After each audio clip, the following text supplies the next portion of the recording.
Joining us from New York, our senior political analyst, Gloria Borger, also our senior analyst, Jeff Toobin, and here in Washington, Steve Hayes, the senior writer for the Weekly Standard. What do you think about this amazing day, Gloria? Whose instincts were right? Would it be McCain or Obama? At this point, I'm wondering if John McCain is second-guessing his decision, but as Brian Todd said, he doesn't do a lot of that. I think this has to play out, Wolf, and I think House Republicans now hold John McCain's fate in their hands. And House Republicans, by the way, these conservative Republicans, they don't like John McCain very much. They never have. They opposed him on immigration reform. And they're trying to distance themselves from an unpopular president as well. So they don't like any of the Republicans that are sitting in that negotiating room with. Steve Hayes, you know John McCain. You've spoken to him on many occasions. What do you think he's going to do? Vote with the president, with the Democrats by and large, or go with those House Republicans, those conservatives in the House who are fiercely opposed to any bailout?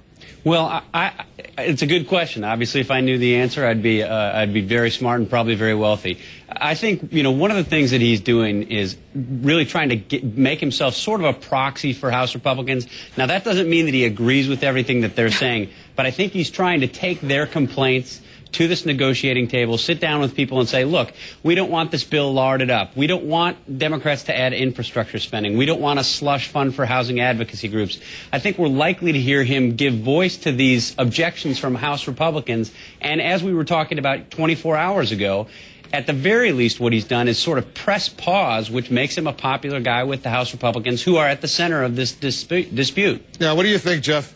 Well, can I just quarrel with the premise of this?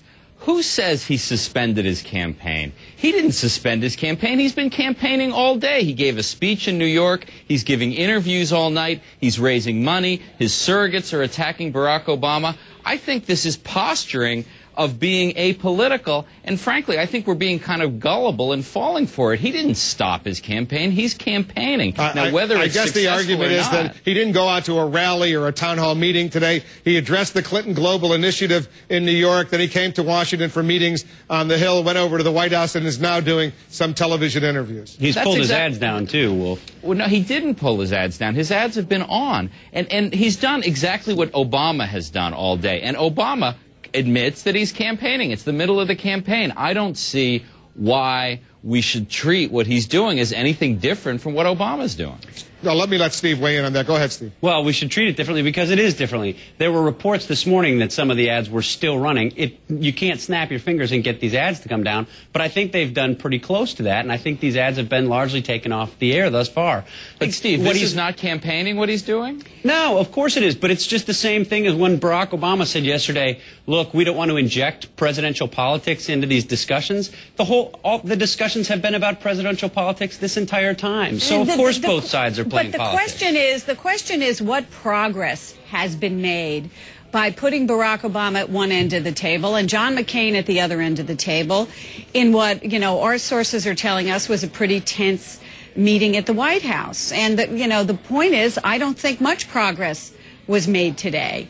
And I think McCain heard the concerns of those House Republicans. They had been making those concerns known all week long, including to the vice president. So I don't really see how this has moved the ball forward at all. Jeff, now, many times in Washington, things fall apart before they come together, so we don't know. We don't know. You're right. Jeff, you just heard Senator Obama tell me in our interview that he's planning on going to that first debate tomorrow night in Mississippi, and he hopes Senator McCain will show up as well. What do you think? I think McCain will be there. I think it would be very embarrassing. I think it would he would look ridiculous if he didn't show up, and he'd look like a chicken. And that's something John McCain can't stand to be seen as. And I think he'll be there, and I think we'll have a debate. And we heard the governor, Steve, Haley Barbour, a former chairman of the Republican National Committee, earlier today says he wants that debate to go forward. He's a very solid conservative Republican, as you know. So there is pressure on Senator McCain, even if there's no deal, to take a few hours tomorrow night, fly out to Oxford, Mississippi, do the debate, and then can't come back to Washington, get ready for more negotiations? Well, I think Haley Barbour's protecting his parochial interests there as governor of Mississippi. One would expect him to say that. But I think it's preposterous to suggest that John McCain would be seen as a chicken if he doesn't go tomorrow night. He was thundering for the entire summer about having a debate a week. His campaign today, in conversations I had with people, said they'd be happy to have more debates, to add debates to the 3 that are already scheduled between the campaigns.